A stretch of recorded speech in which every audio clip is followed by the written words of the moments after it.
Okay, let me break it down for you. Judgment, prejudice, bias, it all still exists. If I want to take this huge, overwhelming problem, I have to start with myself. Finally clicked for me. Compassion is a necessity.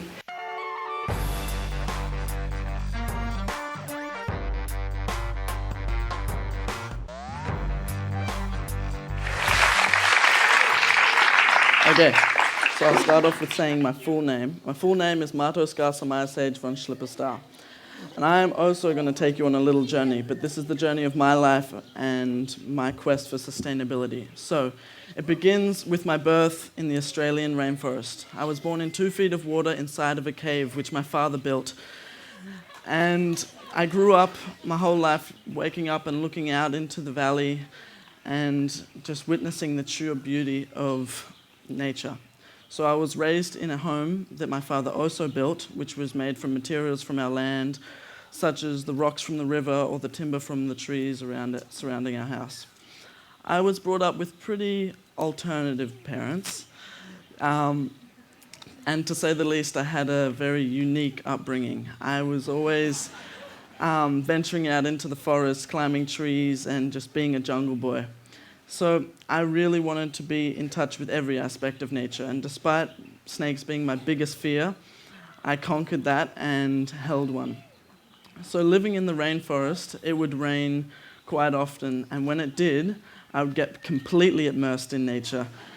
And that was my weekly ritual, or like just cleanse. So yeah, growing up in this environment and in a small town in the east coast of Australia, I was very secluded to the outside world. And then there came a time when I had to venture off beyond my shire and go to the big city. Because there was no school in my village, I had to move from a school of 30 friends to one of 1,000 strangers. And this was really disturbing to see you couldn't recognize anyone's faces, no one knew your name, the teachers were just filing you in and out of the classes, they didn't care about you at all. So I started off going to Trinity Catholic College, and I didn't fit that suit, so I went to Richmond River High School. I didn't fit that suit either, and then I went to Woodlawn, and I didn't fit that suit either. And maybe they didn't want me or I didn't want them, but I just couldn't be taught by angry teachers and these pointless tests. Despite being just a jolly child, I was a danger or a hazard to their conformity. Couldn't see myself waking up for the rest of my life at 5 o'clock in the morning to be just become another member of society, working from 9 to 5 to pay my bills and keep up with my mortgage. I didn't want to get trapped in this cycle where you just work, buy, and then just end up dying. And there's no meaning to that life in my eyes. So at this point, I was ready just to leave school altogether and find out what I really wanted to do with my life. And at this point, my family and we went for a holiday to Bali. And during our time here, one of our friends told us about this amazing green school. And so we were like, all right, we'll come for a tour. And when I came here, I was absolutely blown away that there's a school where you can live and work in an environment that's green and organic, and you can be who you are. And being welcomed by such amazing family, I thought it was just the place for me. So I applied, and when I went back to Australia, I was on the next plane back to Bali. And when I came here, I was feeling like it was my destiny. I was the one destined to change the world for the better. But then I realized that I had so many ideas, and how could I just pick one thing? And there's this huge web of life, and how can you extract one strand and then follow that? I had to take everything into consideration. Yes. So sure, things can be categorized and labeled, but in the essence, they're all derived from the same things, the very atoms that we're constructed of. So at this point, I was in one of Jackie Pye's environmental classes, and give her a round of applause. Yeah. Okay. So yes, in this class, we were supposed to do a self-guided project, and I was trying to do so many things, but I couldn't get my head out of the clouds and ground myself and pick one thing.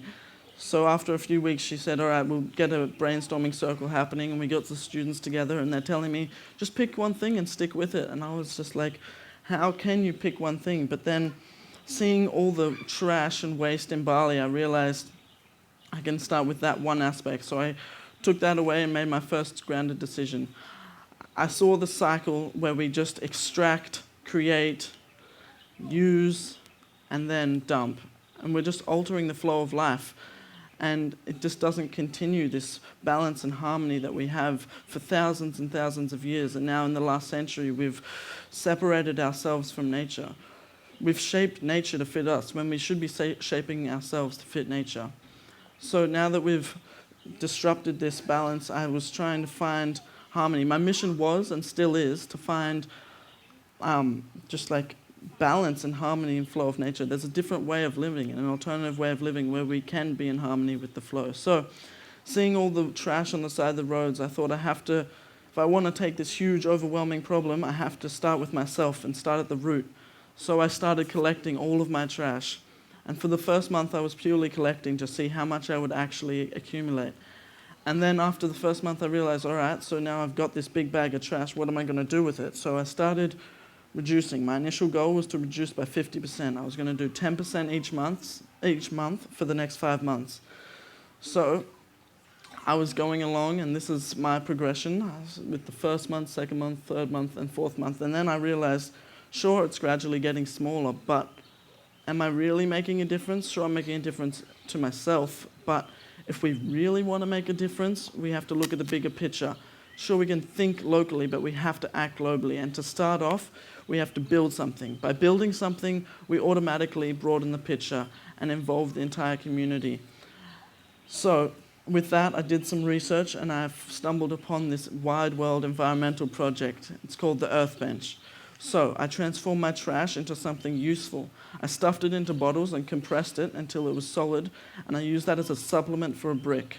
So this is my 4 months of trash in these bottles, but that alone could only build like an armrest. So I went out with my roommate and we started collecting and getting bottles, and then I went to Kambali over there. It's our recycling center at the school. And then once I got enough together, I started stuffing bottles, and the community was coming together. My friends and teachers and even people from outside of school were coming to get involved. And once there was sort of like a group together, we started building the foundation and then preparing all like that we needed to get started. And here I am with some of my best friends, getting the mixture prepared and getting into it and reconnecting with that connection I had back in the rainforest. So once again, my weekly cycle, ritual, cleanse was to get back into the mud. So here I am diving into it and putting down the first layer. And then I was stacking up the bottles and getting it to a nice layer. And even after we stacked 30 bottles, it took 30 hours, like almost an hour to stuff each bottle. And even with a large team helping me, it wasn't enough. So seeing all the glass bottles that the parents were bringing in, I thought I could make use of them too. So I collected them all and stacked them all around the whole like base. And then this is me after a hard day's work, just chilling out. And then once you've stacked it up to a comfortable size, first I should tell you the mixture. So it's a very similar mixture to concrete, and it does the same thing essentially, but it's completely natural, and all you have to do is mix 2/3 clay to 1/3 sand and add some straw and water until you get the right mixture.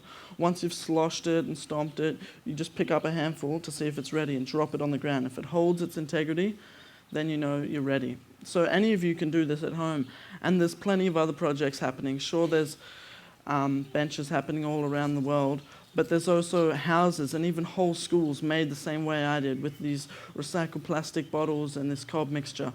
So now that I got it up to a comfortable size, I built the backrest with my friends and all the plastic bottles we gathered. And even though this project I've been continuing since the second semester till May, and now that it's finished, I still collecting my trash because I can't just stop now that my project's over. I have to continue what I've started and continue inspiring people to do the same. So now I've gone 2 months since the bench is finished, and this is all the trash I've collected. And it's not intentional. Thank you.